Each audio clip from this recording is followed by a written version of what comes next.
It took just 8 seconds. That's all Jasmine Crockett needed to challenge J.D. Vance.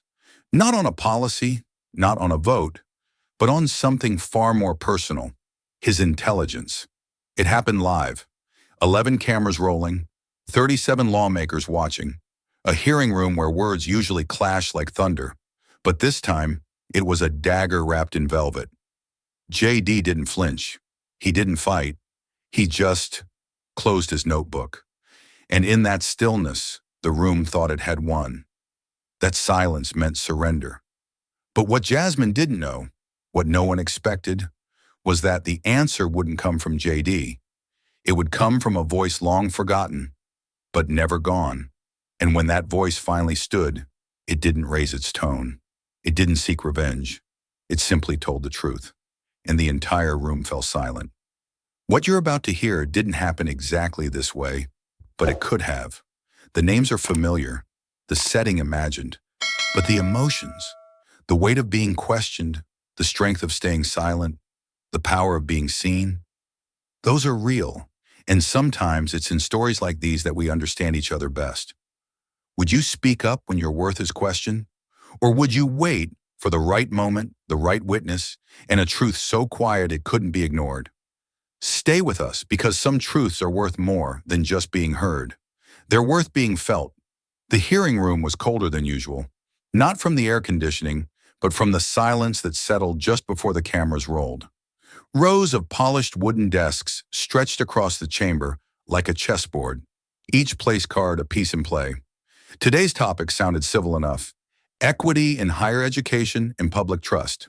But anyone who had followed recent headlines knew this wasn't just policy, this was personal. J.D. Vance was the first to arrive. He stepped in alone, without a cluster of aides or a single flash from the press pool. A gray suit, modestly cut, no flag pin, no power tie, just a slim notebook in one hand and a blue pen tucked into the other like it was part of his pulse. He nodded to the chairwoman in the corner, barely a nod, more like a whisper and gesture, and quietly took his seat 3 rows from center. To someone unfamiliar, he might have looked almost underdressed for the day, but to those watching closely, there was a precision in his restraint. Every movement slow, deliberate, as if he knew. Power doesn't always walk in loud. Then came the sound that shifted the room. Not footsteps, flashbulbs. Jasmine Crockett had arrived. Cameras clicked in rapid bursts as she entered, shoulders back, head high, an air of readiness, dressed in tailored navy. Her heels struck the floor like punctuation. She didn't smile for the cameras, but she didn't need to. Her presence was the headline. Staffers turned. Reporters leaned. Even those who had sat through a dozen hearings this month straightened in their seats. She glanced briefly toward J.D. but didn't nod. Didn't greet, just registered him, like a chess player noting where the opponent had placed his rook. That single glance, casual to anyone else, carried weight. They had faced off before, on television, on panels, on platforms where applause drowned out nuance. But today's hearing was different. There would be no studio audience, just microphones, minutes, and memory. Across the upper gallery, journalists began assembling.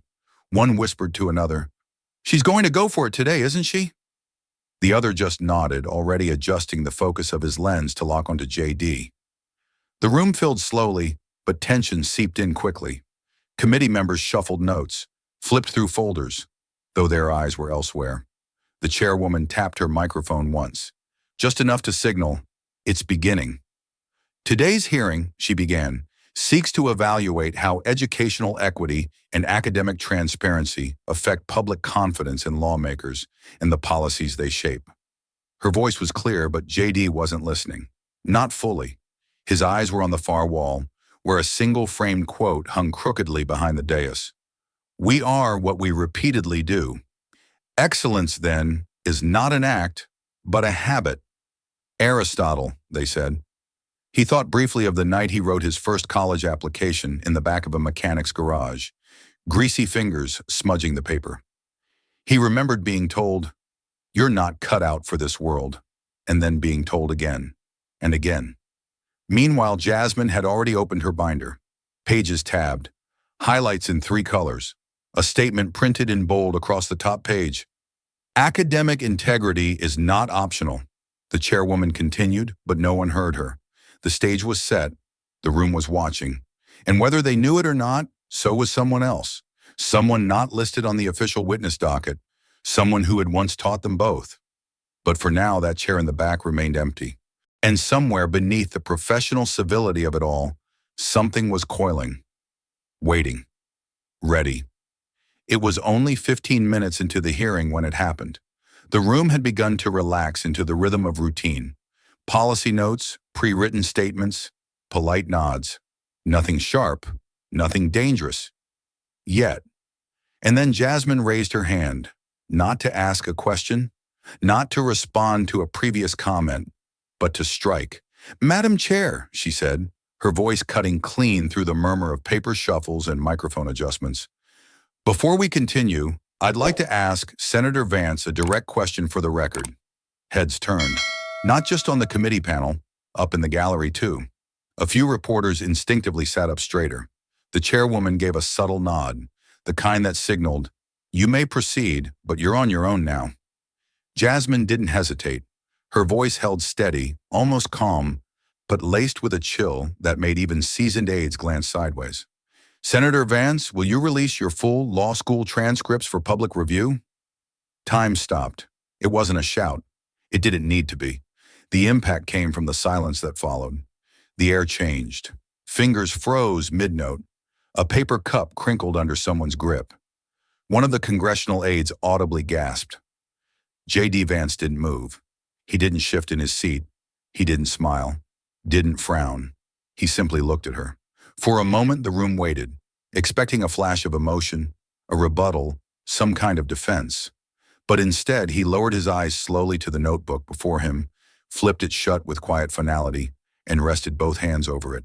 Still, composed. The cameras found him instantly.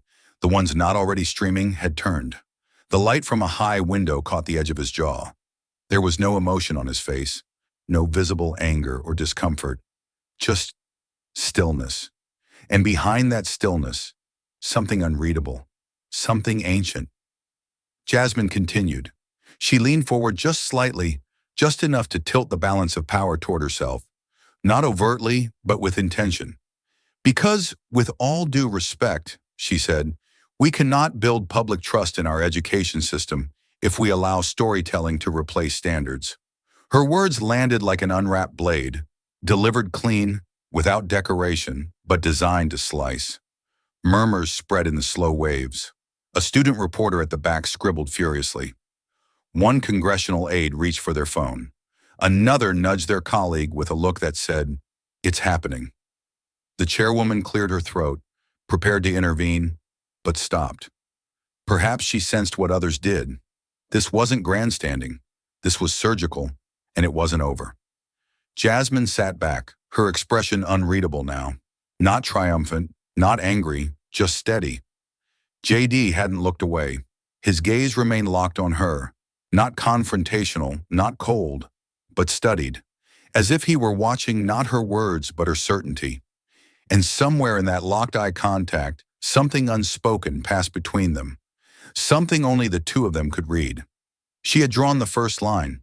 She had said what others had whispered in corners, and he had answered with nothing. But that nothing had weight. It was the kind of silence that unsettles people because it doesn't surrender. It waits, and waiting can be far more dangerous than striking. Up in the press box, a veteran political journalist whispered to her colleague, "If he says nothing for the rest of this hearing, that moment alone will make headlines." And beneath the chatter, beneath the eyes and microphones and posture, a story had just cracked open. What no one knew yet was who would finish it. The tension that followed Jasmine's statement didn't break. It spread. Like the slow, widening ripple of a stone dropped into still water, it moved across the hearing room in an uneven silence. Some members shifted in their seats, nodding with restrained approval. They had waited for someone to challenge J.D.'s untouchable narrative. To some, Jasmine had done what needed to be done. Demand proof, not just poise. Several aides at the far left table exchanged discreet glances of satisfaction. one even jotting a note in red pen. Finally addressed, may trend. But not everyone was smiling. A few in the room, the older members especially, stiffened. They weren't reacting to Jasmine's question itself, but to the way it had been asked. Too sharp, too public, too personal.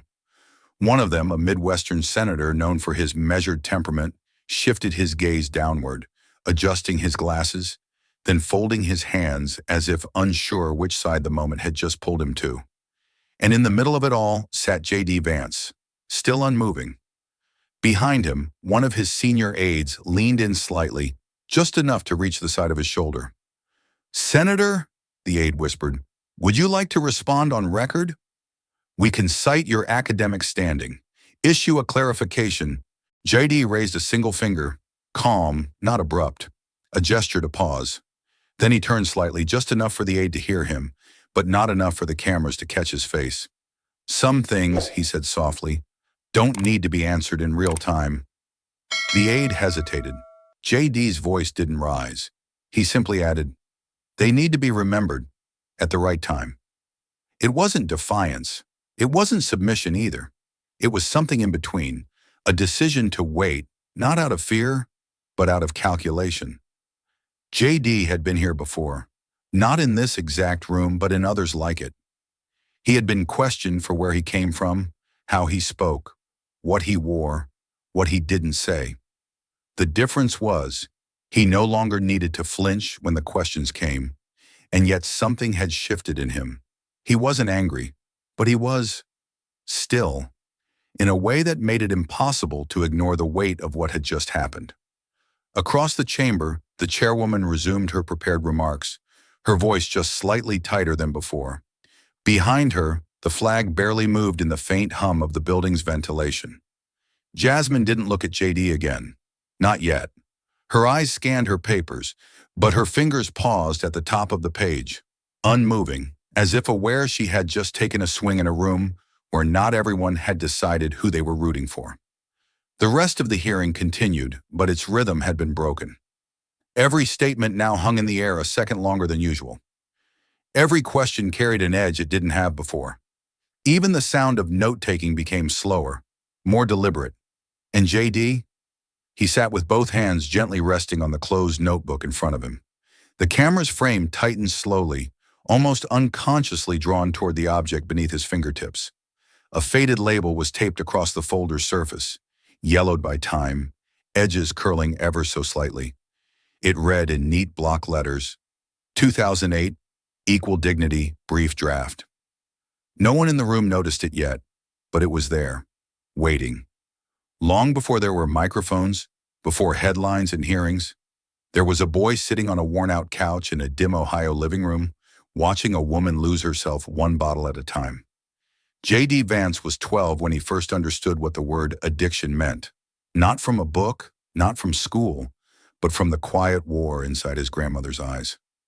He would watch her fingers tremble as she tried to hide the bottle in a kitchen drawer she thought he hadn't noticed. She never asked for help. She just hoped he wouldn't remember. But he did. Every night. Years later, that same boy stood in a garage office barely large enough to stretch his arms, sitting beneath a single flickering bulb, trying to teach himself how the Constitution was structured. He had grease under his nails from a 12-hour shift at the plant, and the law book on his lap still smelled like cardboard from the bargain bin where he'd bought it secondhand.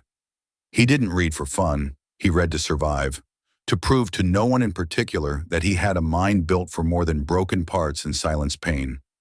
The heater in that garage never worked, not in winter, so he layered himself in 2 flannels and a jacket with a missing zipper and read through frozen fingers until the text blurred.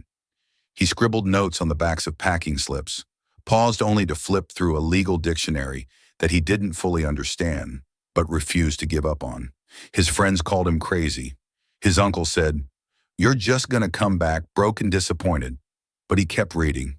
And years later, when J.D. stood on the polished floors of his first law school classroom, surrounded by voices smoother and shoulders straighter than his, he didn't feel intimidated. He felt misplaced, like a guest in a house he wasn't supposed to enter. The professor, a sharply dressed academic with 30 years of legal experience, had paused mid-lecture, eyes flickering toward JD's corner seat. JD had been the only one still taking notes by hand, filling a small notebook with slanted letters and underlines. After class, the professor approached. "You come from somewhere far, don't you?" JD didn't answer immediately. He just looked up, unsure if it was a compliment or an accusation. "Are you sure?" the professor added gently. "That law school is your place?" There was no malice in his voice, just honest doubt, the kind that expects to be proven right. JD stared at him for a moment, then smiled, but it wasn't a soft smile. It was something harder, quieter. "I don't have another place," he said. The professor nodded, almost out of habit, and walked away. But JD never forgot the question, or the need to answer it again, silently, every time someone asked with their eyes.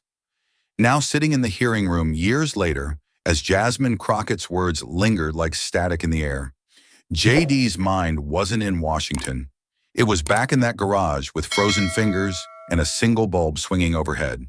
He hadn't answered her, not yet. But the boy who once read legal theory beside a space heater on concrete floors, he didn't have to raise his voice to prove anything. He just had to wait. That night, as the Capitol lights dimmed and corridors emptied into the hush of late-hour cleaning crews, a different spotlight lit up, one far brighter, more polished, and far less forgiving. CNN's flagship evening program opened with a close-up of Jasmine Crockett. She was seated comfortably under studio lights, draped in a crisp white blazer, her posture effortlessly composed. The host, a seasoned anchor known for his sharp but respectful style, leaned forward with just enough anticipation to signal that something serious had happened earlier in the day. "Congresswoman Crockett," he began, "today you asked Senator J.D. Vance to release his academic records. That wasn't on the committee's agenda. Why now?" Jasmine didn't flinch. She knew exactly how this would be framed. By supporters, by critics, by the undecided. But her answer didn't waver. "Because we're living in a time where story has replaced standard," she said, "and we've confused personal struggle with professional qualification. I respect where Senator Vance came from, but empathy doesn't equal eligibility." That sentence hit like a nail through glass, sharp, clean, and designed to break something. Within minutes, the clip was circulating across platforms. On X, formerly Twitter, users debated it before the segment even finished airing. By the time Jasmine had left the studio and returned to her hotel suite, the hashtag release, the transcript, had already trended in 23 states. Pundits clashed immediately. Progressive commentators praised her for raising the floor of political accountability. One op-ed the next morning called her "move a necessary discomfort in a system allergic to scrutiny." Clips of her statement were shared with captions like, "She said what no one else had the courage to." But the backlash was just as swift. Conservative outlets accused her of elitism, framing her question as a veiled class attack. One cable segment ran a chyron that read, "Crockett questions if the working class belongs in Congress." Another labeled it an Ivy League ambush, despite the fact that Jasmine had graduated from a public law school herself. Even neutral commentators struggled to stay neutral. Some said it was fair to ask for transparency. Others warned that weaponizing academic credentials set a dangerous precedent in a country where access to education remains deeply unequal. JD's name trended too, but not for his words, for his silence. "Why didn't he respond?" one headline asked. "Dignified restraint or strategic dodge?" questioned another. No one had a clear answer, and that somehow made it louder. Clips of JD sitting motionless, hands folded over his notebook, circulated next to slowed-down footage of Jasmine delivering her line. TikToks layered dramatic music beneath them. Instagram Reels showed stills with captions like, "Who gets to define merit?" And the quiet fight just got louder. Inside his own party, reactions were mixed. Some praised JD's discipline. Others worried that his silence might be interpreted as vulnerability, especially in a media landscape where perception often outpaces truth. In a private strategy group chat leaked days later, one consultant messaged, "If he stays silent too long, the public will write the rest of the story for him." But JD didn't respond publicly. Not yet. Jasmine, meanwhile, capitalized on the moment. She released a short video clip from her hotel room, standing in front of a window overlooking the Washington skyline. "This isn't about politics," she said. "It's about standards and the courage to demand them." In the comments, fire emojis and praise flooded in. But so did doubt. A retired veteran commented, "Is asking for grades how we measure character now?" A young law student posted, "I like her fire." But something about how he sat there, that did something too. The internet was divided. The country was watching. Washington at night was a different city. The noise softened, the horns quieted, and the sharp corners of ambition seemed to dissolve into fog. JD walked alone, his jacket collar turned up against the wind, one hand in his pocket, the other holding his phone. Not for scrolling, but as if it were an anchor. He didn't take the car. He didn't want staff. He needed motion and silence. The streets around DuPont Circle glowed faintly with lamplight, damp from a thin drizzle that had passed earlier. He didn't rush. His footsteps echoed lightly against the pavement, a calm, steady rhythm that matched the churn behind his eyes. He hadn't spoken to anyone since the hearing. Not his team, not his advisors, not even the aides who tried gently, awkwardly, to debrief him after the broadcast storm ignited. They'd asked if he wanted to make a statement. They had quotes drafted, talking points prepared. He'd simply said, "No, not yet." And now he found himself standing in front of a building he hadn't looked at in years. The law school. Its red brick facade was exactly as he remembered, though the ivy had grown thicker. One of the upstairs windows was cracked open just an inch, glowing from inside like a memory trying to escape. He exhaled slowly. The smell of wet stone and old trees filled the air. Familiar. Heavy. He looked up, tracing the windows. One of them, years ago, had been his escape. Back then, there were nights he couldn't afford the long commute home. He'd pretend to study late, then curl up between library stacks once the janitors had left. He'd wedge his backpack behind his head and use his jacket as a blanket. No one knew. Or maybe they did, and chose not to say. That window right there. That was the one he used to look out of, wondering if anyone outside that room would ever believe someone like him belonged on the inside. And now, all these years later, the question had returned. Not from a professor, not from a peer, but from a colleague with a microphone and an audience ready to judge. "They want a paper," he thought to himself. "I gave them a life." It wasn't anger. It wasn't pride. It was closer to tired clarity. He didn't hate Jasmine for what she'd said. He understood the game, the optics, the pressure to prove who was worthy and who was not. But even so, he hadn't expected the words to sting quite the way they did. Maybe because they echoed something he thought he'd already overcome. He stepped closer to the building, staring up at the faintly glowing window. A light flickered inside, then dimmed. His reflection in the glass was warped by the raindrops clinging to the pane. He pulled out his phone, not to respond to trending hashtags or crafted statements, but for something far older. He scrolled past unread messages, calendar invites, alerts. Then he opened a new message, just one sentence. "Are you still in DC?" He typed in the address by memory. No name, just instinct. He hit send, then stood there for another minute, watching that second-floor window, waiting for nothing in particular. Then he turned, tucked his hands back into his pockets, and walked off into the quiet. He hadn't said his piece, not yet. But somewhere in the city tonight, the one person who knew how his story began might soon help finish it. The reply came faster than JD expected. It was just after 6 a.m. when his phone buzzed. No subject line. Just a familiar name in the inbox that pulled him instantly upright in bed. Philip Owens. He opened the message without breathing.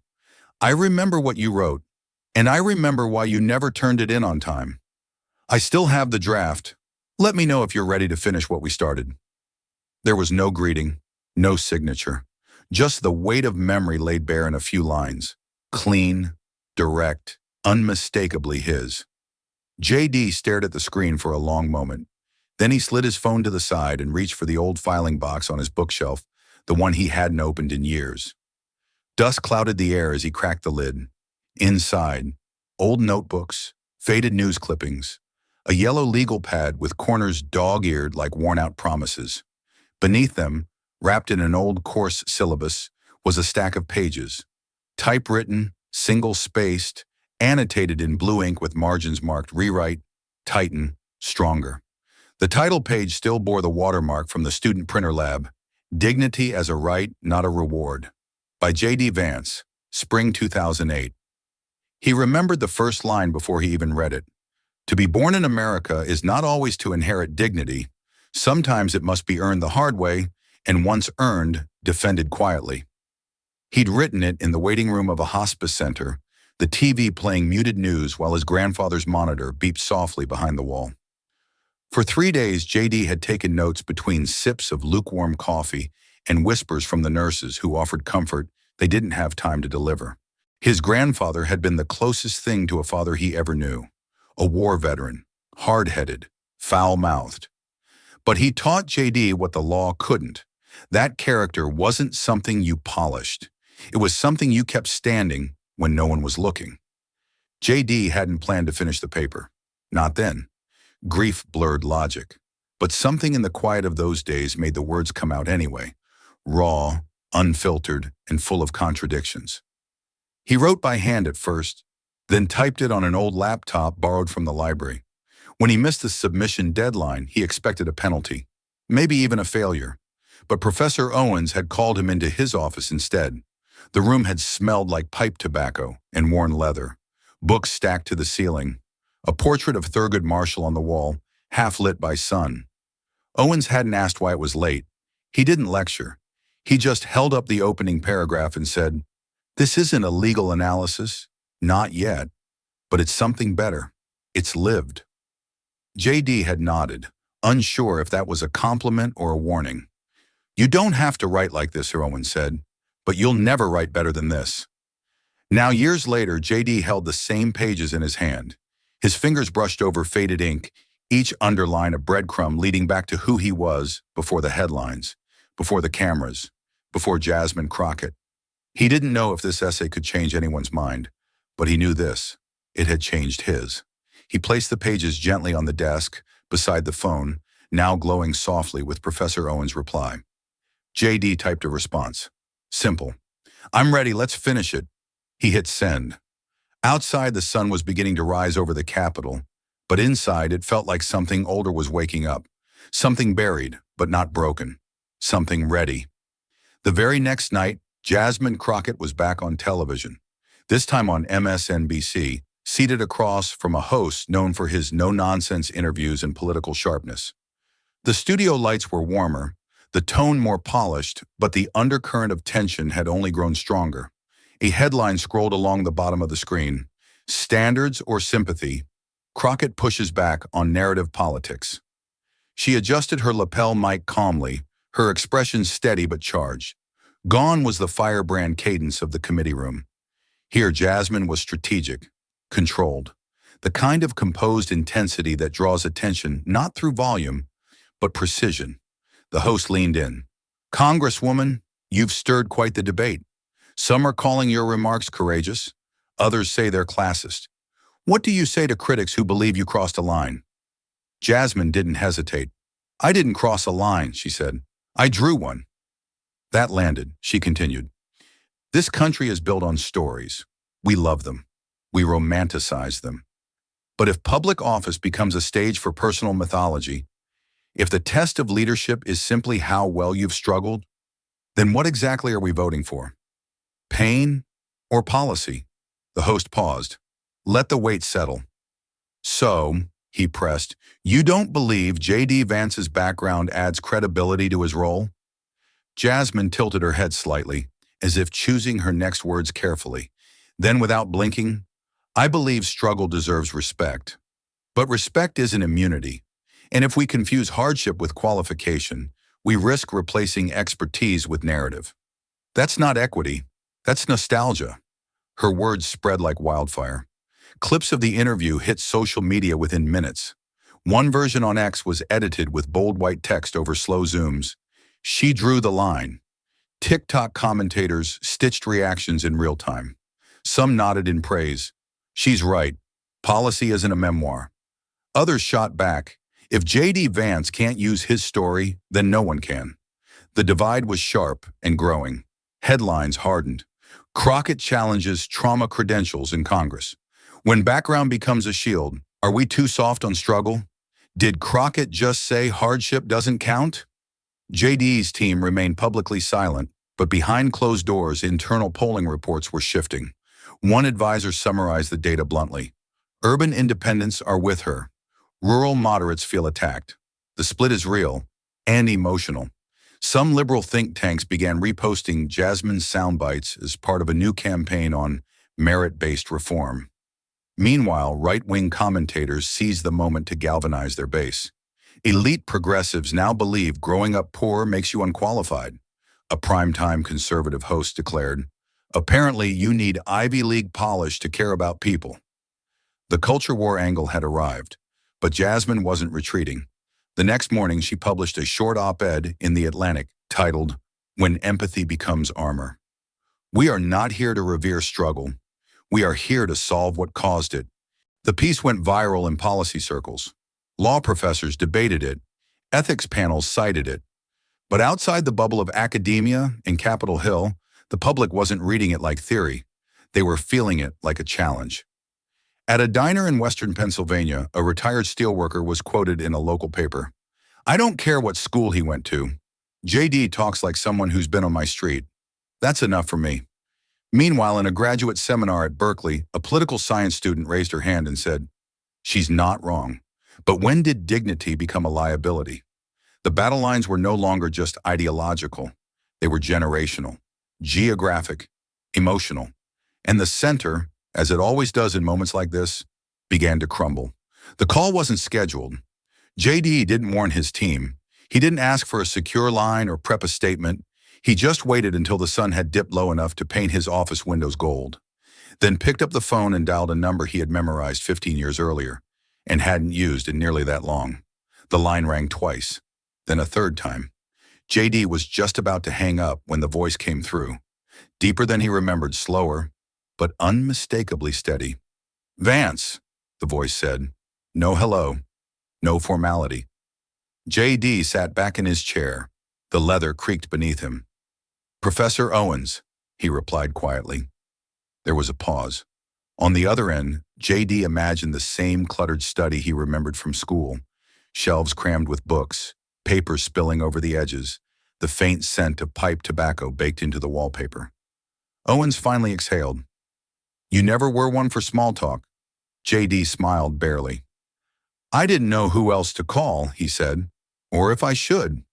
Another pause. Then Owens's voice came low, thoughtful. "I saw the clip." Of course he had. JD didn't respond. "You handled it like a man who's been hit before," Owens added. "Didn't flinch." That was the part they missed. JD's fingers tapped once against the armrest. "I'm not looking to swing back," he said. I don't want silence to speak for me." Owens chuckled softly. Not with amusement, but recognition. "You want to know what I think?" JD didn't answer. Owens continued. "I've never done TV, never had a reason. But maybe I do now. Because silence, especially yours, can be mistaken for surrender. And I know damn well that's not what it is." JD looked out the window. Traffic lights blinked below. Somewhere down the block, a food truck was closing for the night. Horns honked, distant but persistent. He didn't say yes. He didn't say no. He just let the moment settle like dust in a quiet hallway. Then he spoke. "If you do, I won't stop you." That was all. Not permission, not encouragement, just truth laid flat on the table between them, like a paper too worn to fold again. Owens didn't ask for a press contact, didn't mention logistics. He simply said, "I've kept that essay of yours for 15 years. Not because it was brilliant, it wasn't. It was messy, raw, but it was honest. And sometimes honesty needs a witness." JD closed his eyes for a second, then opened them slowly. "Thank you," he said. "Don't thank me yet," Owens replied. "Truth makes a mess before it makes anything right." Then he hung up. JD sat for a long time after the call ended. The phone screen dimmed, and the room darkened with it. He reached for the old folder on his desk. opened it carefully and pulled out the first page of that draft, the one Owens still remembered. The title stared back at him. Dignity as a right, not a reward. He placed it gently at the center of his desk. He didn't know what Owens would say, but he knew it wouldn't be noise. It would be enough. The hearing resumed 3 days later. Same room, same panel. But everything felt different. The tension, once veiled behind polite formalities, now hung openly in the air. The press gallery was more crowded, the staffers sharper, more alert. Reporters had arrived earlier than usual, clutching coffee in one hand and lapel microphones in the other. They weren't here for updates on education reform. They were here for round two. Jasmine Crockett entered first. She moved like someone who had tasted momentum and wanted another bite. A sleek blazer, flawless posture, and the quiet power of a woman who had walked into a room and rewritten its temperature. Her aides stayed 2 steps behind, discreet but proud. One of them whispered something, and she smiled, but didn't laugh. The moment required poise, not celebration. As she took her seat, a few heads nodded her way, a soft ripple of acknowledgement. She didn't acknowledge back. Instead, she opened her folder and flipped directly to a tab page titled Merit Standards Follow-Up. She was ready. Then came J.D. Vance. No fanfare, no staff, no visible notes. He walked in alone, just as he had before. Gray suit, worn leather folder, the same calm, unreadable expression. He offered a short nod to the chairwoman and took his seat without hesitation. No glances toward Jasmine. No acknowledgement of the buzz surrounding his silence. He simply sat, quiet, steady. The cameras swung toward him immediately, anticipating movement, comment, reaction. There was none. The chairwoman opened the session with a standard procedural note, but even her voice sounded tighter, as if she knew that formalities weren't what people had come for. Jasmine waited patiently. She didn't speak until invited. But when the moment came, halfway through the first round of questions, she did what everyone expected. She went straight at the silence. "Madam Chair," she said smoothly, "before we continue, I'd like to note a concern." The room shifted. Jasmine turned slightly, her gaze moving across the table, not directly at JD, but near enough. "Last session, I raised a question regarding academic transparency. I've received countless messages of support from students, teachers, and voters. But so far, I've received no response from Senator Vance. I respect discretion, but I also recognize the silence of the unprepared." The words floated with practiced grace, polished, strategic, deadly. A few people chuckled under their breath. One journalist in the front row smiled, already typing a headline. "Crockett doubles down, silence of the unprepared." JD didn't react. No twitch, no raised brow, no flick of the pen he held loosely in his hand. He simply looked straight ahead, as if her words had passed through glass instead of air. The chairwoman cleared her throat, preparing to steer things back to the formal agenda. But by then, the moment had already landed. Jasmine sat back with quiet satisfaction. Her supporters took the exchange as confirmation. She was still in control. JD's silence to them was submission, delay, evasion. What they didn't know, what no one in that room could possibly see, was that somewhere a message had already been sent. A door had already opened. A voice they had all forgotten was already preparing to walk in. But for now, JD simply remained quiet. A strategist might have called it weak. A viewer might have called it passive. But if you look closely at the way his fingers rested gently on the spine of the old folder before him, at the way his eyes never flinched, you'd realize it wasn't weakness. It was patience. And patience, in a hearing like this, wasn't silence. It was strategy with a heartbeat. Just as J.D. Vance shifted forward, finally reaching for his mic, the sound of movement, not words, cut through the hearing room. A single chair scraped back from the public gallery. Slow, deliberate, audible in a way that no one expected. Heads turned. Even the camera crew, prepped to track JD's face, snapped toward the rear of the chamber. A man had stood up.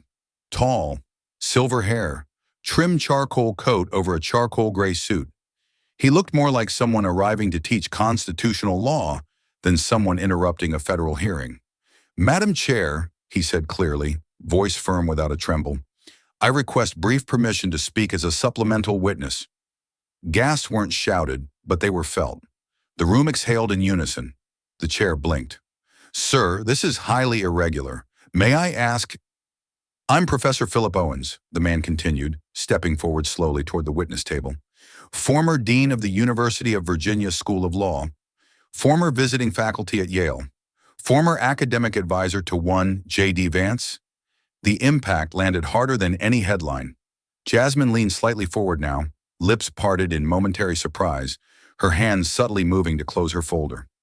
J.D. didn't move at all. Owens placed one hand lightly on the back of a vacant seat at the witness table. I won't speak long, but since academic integrity has been raised, and since my former student's silence is being framed as a form of evasion, I believe context should be given by someone who was there. The chair hesitated for a second, then nodded. You may proceed, Professor. Owens's gaze swept the room, not confrontational, but unafraid. He spoke slowly, not because he needed time to think, but because he knew every word would matter. I taught J.D. Vance in 2008. He wasn't the most vocal in class. He rarely raised his hand, but he never missed a reading. Not once. Not during a semester when he worked overnight janitorial shifts to pay for used textbooks he couldn't afford new. He paused. Let that settle. I've read hundreds of final essays in my life, but I remember one from a student who wrote about law, not as theory, but as shelter. He titled it, Equal Dignity and the Dust Floor. I asked him why. He told me it was because he'd spent 2 semesters sleeping on one. The murmurs began again. Cameras panned to Jasmine. She remained still, but her posture had changed, less anchored. Now, if this room needs his transcripts to believe he belonged in that school, Owens continued, then I suggest we release every transcript of every student who's ever gotten a legacy admission, a senator's letter, or a private grant behind closed doors. He glanced sideways, not at J.D., but at the row of aides typing and whispering to each other. But if this room is serious about equity in education, then let's stop pretending the only metric that matters is a GPA printed in ink, rather than a life written in grit. Silence fell heavy now, not the shallow hush of politeness, but the kind that made people blink slower. J.D.'s hands remained where they were, folded on his old folder, unmoving, as if this was always the plan. Owens took a breath. He didn't ask me to come here. He didn't know I would.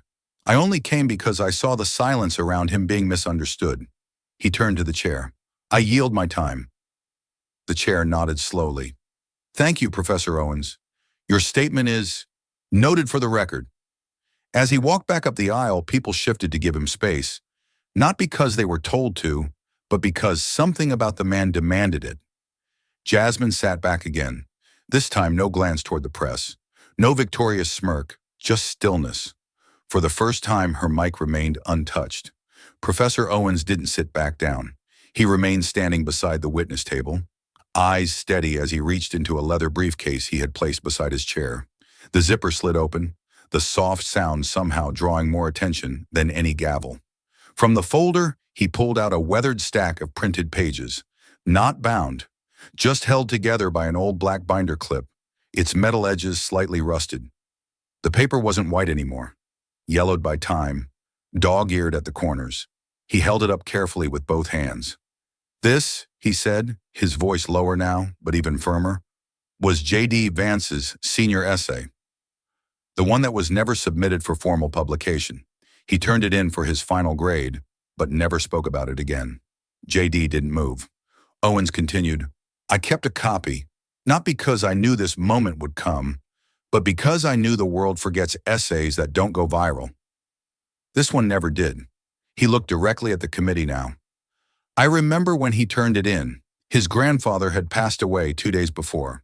J.D. wrote to me in a short email. No excuses, just one line.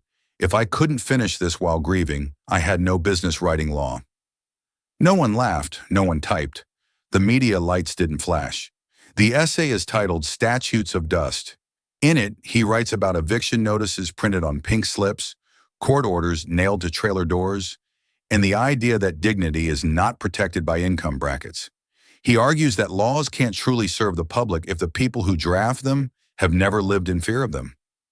JD's eyes were on the table. Jasmine Crockett remained motionless, her hands now resting in her lap, her posture composed, but her gaze less sharp than before. Owens gently placed the essay on the witness table. It wasn't poetic, he said, but it was real. No grand conclusions. Just a closing sentence that still lives in my memory. He looked back to the panel and repeated it aloud. If law doesn't speak for the tired, the unseen, and the ashamed, then it doesn't speak for anyone at all. There was no applause, no commentary, only a kind of shared silent acknowledgement, the kind that hung in the room like slow-moving dust in sunlight. It didn't sparkle, but it stayed. JD's hands hadn't moved. One rested gently on top of his folder. The other had slid beneath the table, gripping the edge as if to stay grounded. Owens stepped back from the microphone. I have nothing further to add, he said softly, and this time he did take his seat. The chair cleared her throat, more out of habit than purpose. No motion was made to proceed, and Jasmine, still poised, still dignified, leaned forward and quietly turned her microphone off. For the first time in 2 days, she had nothing to say. The hearing had not ended, but something had shifted, and everyone in that room felt it. The room was still, but Professor Owens wasn't finished. After a brief pause, he leaned forward again, voice steady but edged with something more personal now, like a man who'd held back long enough. I've had the privilege of teaching hundreds of students in my life, he began, and among them, 2 stood out for entirely different reasons, but not for lack of merit. For perception, he glanced briefly at Jasmine, then at JD, before resting his gaze on the committee itself. Congresswoman Jasmine Crockett sat in my classroom a decade after JD Vance did. She was brilliant, assertive, fearless. Her work spoke like a verdict. You knew when she walked into a room, she wasn't there to audition, she was there to argue. Some in the audience shifted. Jasmine tilted her head slightly, not surprised but not indifferent either. JD, on the other hand, Owens continued, was quiet, not shy, deliberate. He always waited to be spoken to, but when he did speak, he asked questions that most law students didn't want to answer, let alone ask. He paused just long enough for the weight of contrast to settle. 2 of my best students, but only one was ever doubted before opening their mouth. The silence thickened. It wasn't a condemnation, it was a mirror, and it reflected everyone in the room. Jasmine was questioned after she spoke. JD was questioned before. One fought to prove she deserved to lead. The other fought to prove he belonged in the room. He let the words hang, as if daring anyone to challenge their truth. And yet, neither asked for a shortcut.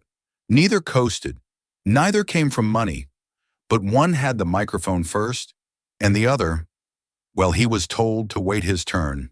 His voice lowered again, not out of hesitation, but to slow the rhythm.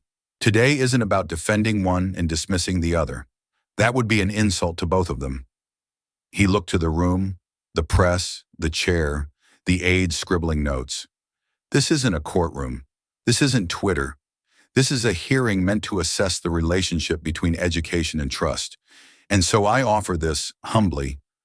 Trust isn't built on how loudly someone speaks in their defense. It's built on what they choose not to say when they could destroy someone to save themselves. A soft shift passed through the audience, like a breeze in a quiet church.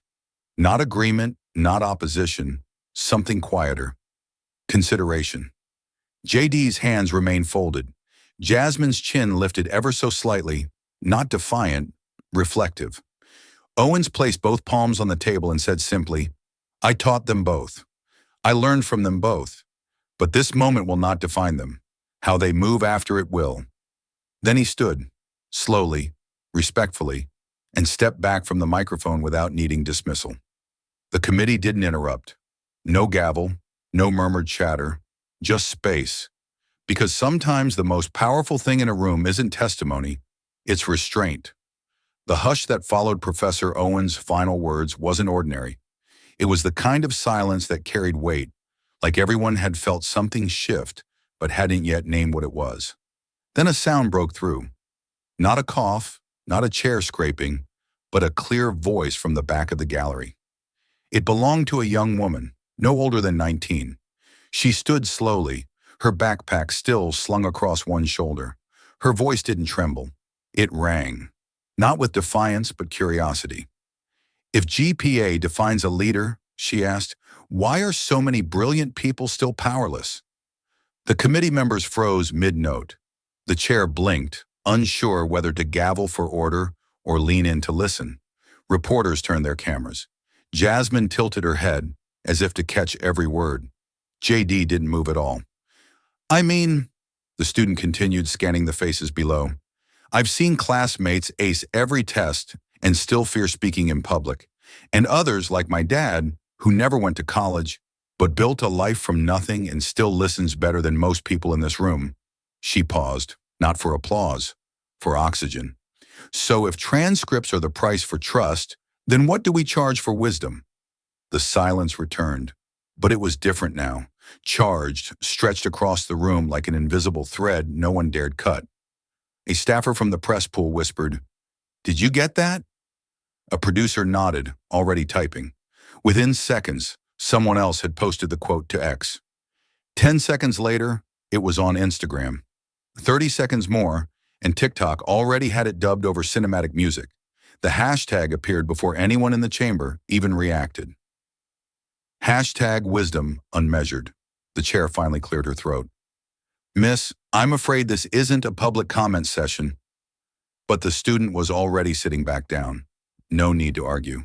The question had done its work. In the minutes that followed, the hearing stuttered back to life. But the energy had changed. Something had pierced through the polished veneer of prepared remarks and party lines. Even Jasmine, poised, political, seemed slower to reach for her mic. She didn't comment. Not yet. JD finally opened his notebook again, not to read but to write. One line. No one saw what it said. Behind him, Owens glanced up at the gallery and nodded, just once, toward the young woman who'd asked the only question no one on the panel could answer. By the time the hearing ended, the clip had been viewed over 4 million times, not because it was loud, but because it was honest. And honesty, in a room trained to speak in facts and filibusters, had arrived like a visitor no one expected. The congressional hearing room, once filled with sharp exchanges and restless energy, had settled into a rare kind of silence, the kind that doesn't beg to be broken. The late afternoon light filtered in through high arched windows, casting narrow shafts of gold across the carpeted floor. It was the kind of light that demanded stillness. J.D. Vance remained in his seat, his gray suit now slightly creased after hours of tension. He hadn't moved much, not even after Professor Owens placed the age essay gently in front of him. There were no dramatics, just that small, deliberate motion of parchment sliding across polished wood. Across the aisle, Jasmine Crockett lowered her pen. For the first time that day, her gaze wasn't pointed or prepared. It was uncertain, curious even. She didn't speak. Neither did JD. In fact, neither of them even blinked. There was something sacred in the silence. Not truce, not triumph. Just truth, finally sitting between them. The essay lay unopened. Its yellowed corners curled slightly with time, but the title still read clearly. Dignity is not granted, it's reclaimed. Owens had already returned to the gallery, his presence no longer needed. What he had come to say, he had said, not to rescue JD, but to remind the room that some legacies aren't housed in transcripts or tweets, but in the quiet things that survive scrutiny. At the back of the room, a photographer, silent since the beginning, raised her camera. She didn't rush. This wasn't a moment you captured through movement. It was one you recognized by its absence of noise. She pressed the shutter, and the click echoed. JD's hands rested on the essay, fingers laced gently, not clenched, not guarded. Just still. The light caught on the edges of his knuckles and the page, creating a frame that would later appear on front pages and digital timelines alike. No quotes, no hashtags, just an image. The man who refused to defend himself with words, now honored by silence and remembered for something written long ago, when no one was looking. And Jasmine? She leaned back slightly, letting the moment breathe. She knew this wasn't about winning or losing anymore. It was about listening and letting the past rise. even when it's inconvenient. The gavel never fell. The committee didn't adjourn with pomp. But something shifted. In that frame, something eternal was captured. Humility, memory, and a kind of strength that doesn't demand applause. By nightfall, the hearing clip had already fractured the internet. It began with a 14-second tick-tock, looped endlessly, where Professor Owens stood before Congress and calmly delivered the line that detonated a million conversations. Only one student ever asked me to delay an exam for grief. And it wasn't JD. No music, no captions, just his voice and the subtle tilt of Jasmine Crockett's expression as it landed. Within hours, it was everywhere. The clip morphed into every imaginable form. On Twitter, it became a quote graphic under the tag hashtag JD didn't flinch. On YouTube, commentators from left, right, and center all latched onto different fragments of meaning. Some called it a masterclass in restraint. Others framed it as a rebuke of performative politics. And then there were the memes. JD's calm stare was paired with captions like, "When your GPA is low but your grit is high," or "When your silence holds more weight than their speech." But beyond the noise, something quieter and more powerful began to unfold on college campuses. At Yale, a student pinned a screenshot of the hearing to a dorm bulletin board. A post-it note beneath it simply read, "Character isn't always loud." At Ohio State, a professor paused class mid-lecture and played the full hearing segment. Afterward, no one spoke.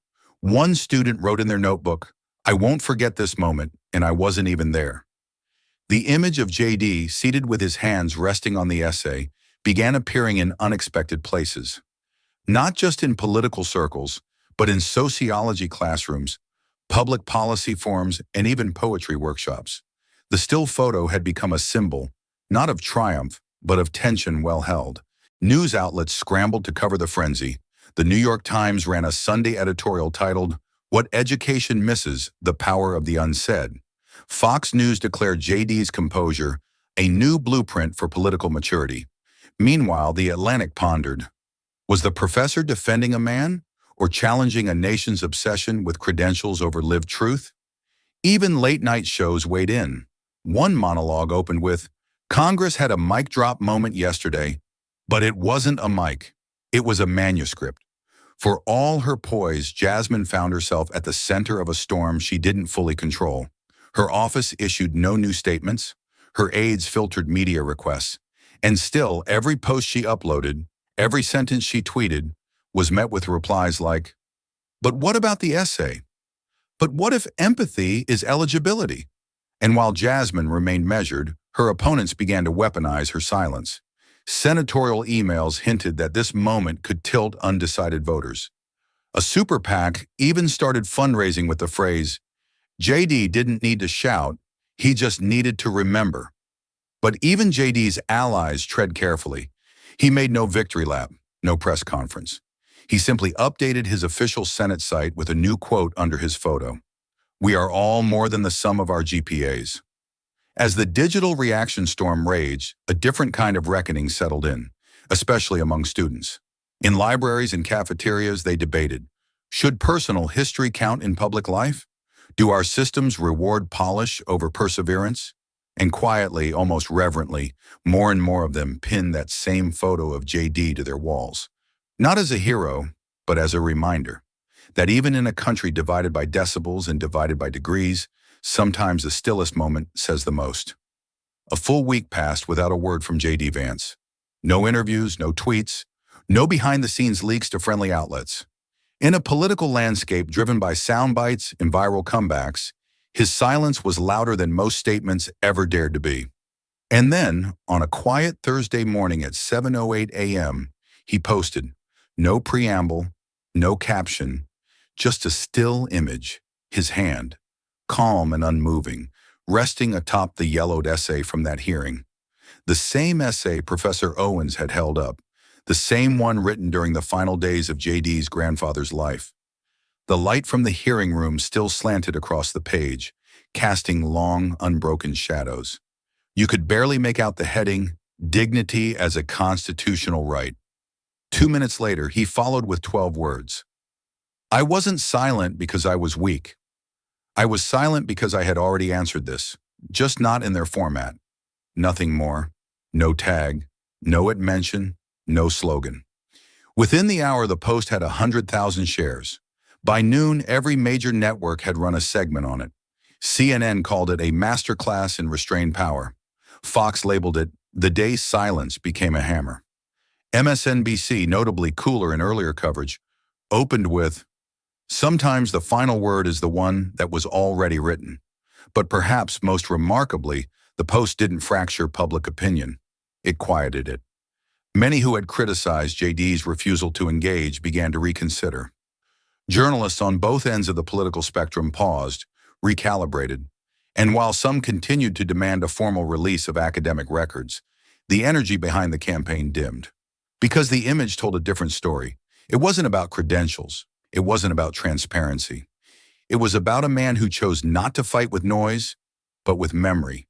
A man who believed that some answers are meant to be lived, not shouted.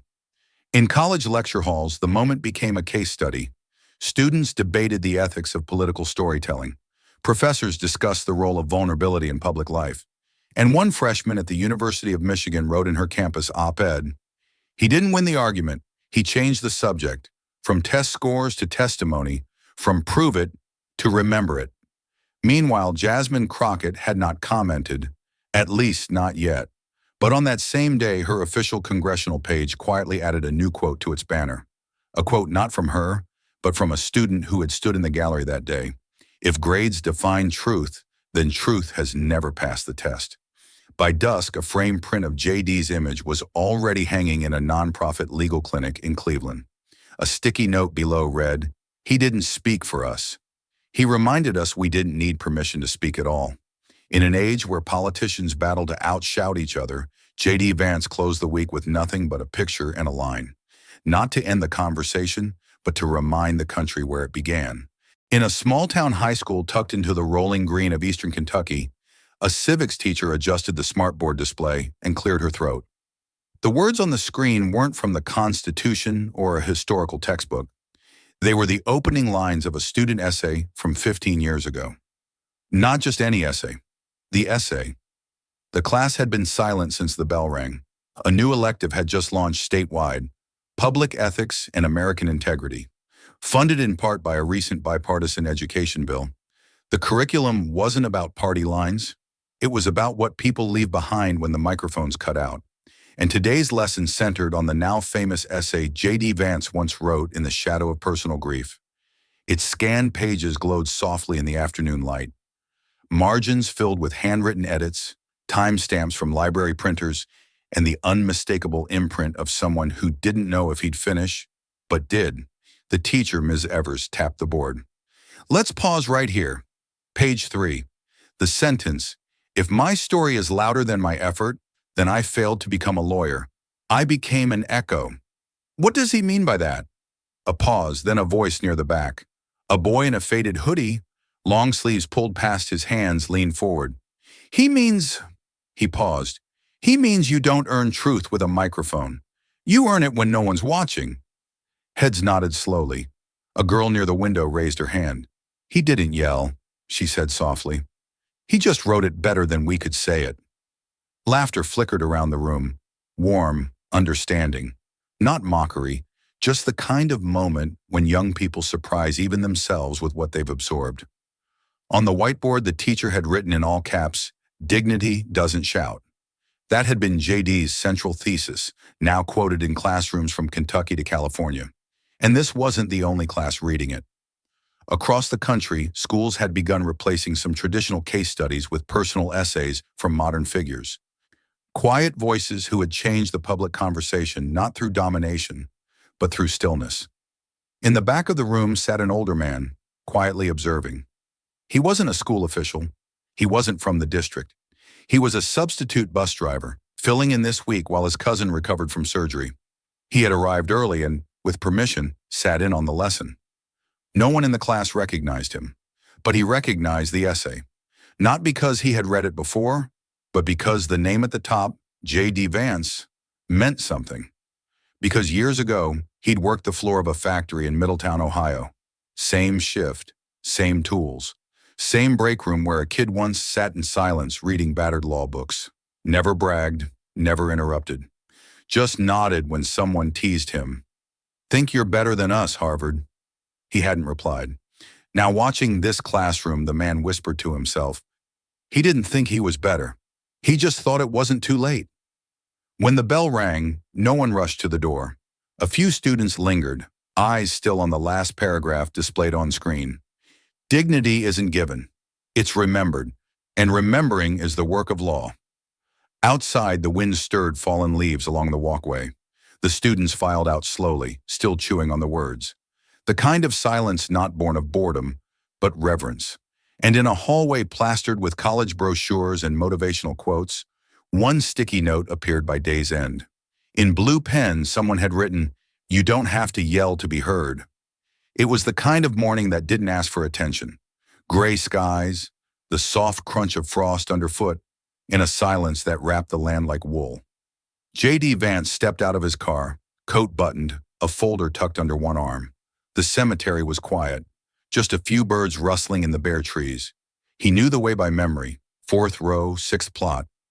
The headstone was small, modest. It simply read, "Mama, 1931 to 2011. Loved loud, laughed louder." He smiled faintly.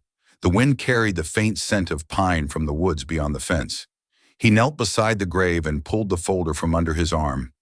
Inside, the pages were yellowed at the edges now, faint creases from years of being folded and refolded, read and reread. It was the essay, not the scan that circulated online, not the copy the Smithsonian had requested for its civic archives. This was his copy, the original. J.D. didn't say much at first, just sat beside her stone, one hand resting on the paper. His other hand brushed against a patch of grass still frozen, though spring was near. "You always said they wouldn't get it until it hurt," he said finally, voice low, almost to himself. "Well, I think they get it now." He laid the pages down gently against the base of the stone, anchored by a flat rock he found nearby. The wind didn't fight him. It just passed through quietly. Like it, too, was listening. "They finally read it," he whispered. His voice didn't crack, but something inside did. Not a breaking, but a letting go. Years of silence, of being second-guessed, of watching headlines twist the truth into clickbait. It all emptied here. In this small cemetery, on this ordinary morning, there was no audience. No Twitter, no hearings, no cameras. Just the person who knew him before the titles, before the platforms, before the politics. "I didn't want to write it for them," he continued, "but I think it had to be them who heard it." He leaned back, arms resting on his knees, his breath clouded in the cold. Birds chirped faintly again, as if resuming their routine once he finished speaking. In his blazer pocket, a letter remained. Not to be left, but to be carried. It was from Owens, handwritten. Just a few lines. "You didn't just pass. You taught us all what the test really was." J.D. smiled, closed his eyes for a moment, then stood slowly. As he looked down one last time, the essay rustled in the wind, as if saying its own goodbye. Walking back to the car, he didn't check his phone. He didn't think about what would happen next. All that mattered was done. The cameras had moved on. But some words stay, and some moments never needed an audience to be real. The hearing room was smaller than the last one. No press pit, no audience beyond a few aides, a few students, and a scattering of congressional staffers leaning into lukewarm coffee. It wasn't a televised showdown. It was a procedural subcommittee meeting on federal funding for first-generation college students. No sparks expected, no headlines promised. And yet, J.D. was there. He sat in the last row quietly, no staff, no notes in hand. Just observing. The tie he wore was modest. The wear on his briefcase showed its years. He didn't sign in. He wasn't there to speak. At the dais, a younger progressive senator from Oregon, known for fiery speeches and viral moments, paused during her remarks. She pushed her glasses up, then leaned slightly toward the mic. "There's a line I once read," she said, gaze scanning the quiet room. "If justice begins on paper, then dignity must finish the sentence. There was a pause, just a breath. It wasn't theatrical. It wasn't meant to land. She continued on, citing statistics, proposing amendments, threading her argument for equitable access. But in the back of the room, J.D. Vance exhaled the faintest breath of air. That line, it wasn't in any textbook. It wasn't part of any legal precedent or policy memo. It was his, from a draft never submitted, from an essay written in grief and left unread for years. J.D. didn't flinch. He didn't lean forward or nudge the aide next to him, because there was no aide next to him. He simply folded his hands across his lap and listened. No one turned. No one whispered. The senator didn't cite him. She didn't even seem to realize where the quote had come from. Maybe she'd picked it up in passing. Maybe it had circulated through someone's notes, filtered through the fog of time and noise.